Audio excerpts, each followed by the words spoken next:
ശക്തികളുടെ മേൽ ചവിട്ടി നടക്കാൻ ഞാൻ നിങ്ങൾക്ക് അധികാരം നൽകുന്നു നിലപറയണത്. 10:19 ലൂക്കായി. ഇതാ പാമ്പുകളുടെയും തേളുകളുടെയും ശത്രുവിന്റെ സകല ശക്തികളുടെ മേൽ മീതെ ചവിട്ടി നടക്കാൻ നിങ്ങൾക്ക് ഞാൻ അധികാരം തന്നിരിക്കുന്നു. ഒന്നും നിങ്ങളെ ഉപദ്രവിക്കുകയില്ല.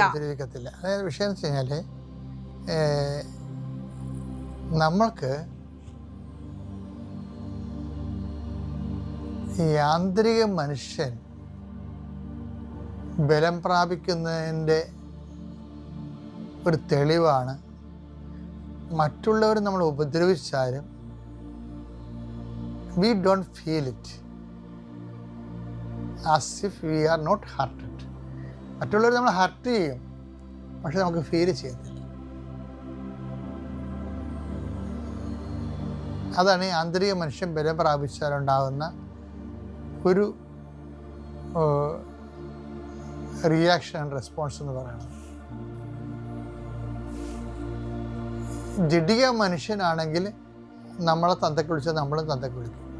അത് അവനെ തല്ലിയവനെ നമ്മളെ തല്ലിയ തിരക്കി പിടിച്ച് നമ്മൾ പോകും, അല്ലെങ്കിൽ പക സൂക്ഷിച്ച് വെക്കും. അപ്പം ജഡിക മനുഷ്യനാണ് ശരിക്കും പറഞ്ഞാൽ.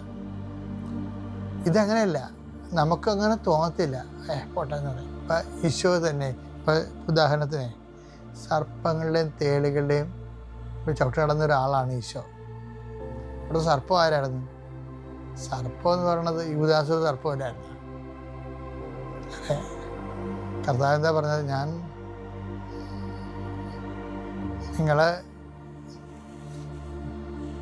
ഈ സർപ്പം വാ പൊളിക്കണത് ഇര തേടാനും ആൾക്കാരെ കൊത്താനും അല്ലേ? അത് തന്നെയല്ലേ യൂദാസ് ചെയ്ത്. അയാളുടെ ആക്ഷനിൽ അയാൾക്ക് പൈസയും കിട്ടി, ഈശോനെ കൊല്ലുകയും ചെയ്തു. അവിടെ സർപ്പമാണ് ശരിക്കും പറഞ്ഞാൽ.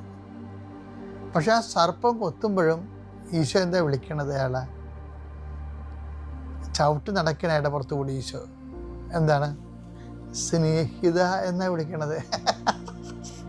അതാണ് രസം. ഇതാണ് ആന്തരിക മനുഷ്യൻ, ബലം പ്രാപിച്ച ആന്തരിക മനുഷ്യൻ എന്ന് പറയുന്നത്.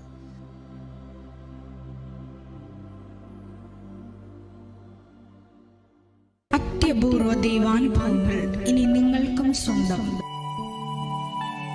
ഈ യൂട്യൂബ് ചാനൽ ഇതുവരെ സബ്സ്ക്രൈബ് ചെയ്തിട്ടില്ലെങ്കിൽ ഇപ്പോൾ തന്നെ സബ്സ്ക്രൈബ് ചെയ്യുക. ഈ വീഡിയോ ഇപ്പോൾ തന്നെ നിങ്ങളുടെ സുഹൃത്തുക്കൾക്ക് ഷെയർ ചെയ്തുകൊണ്ട് കർത്താവ്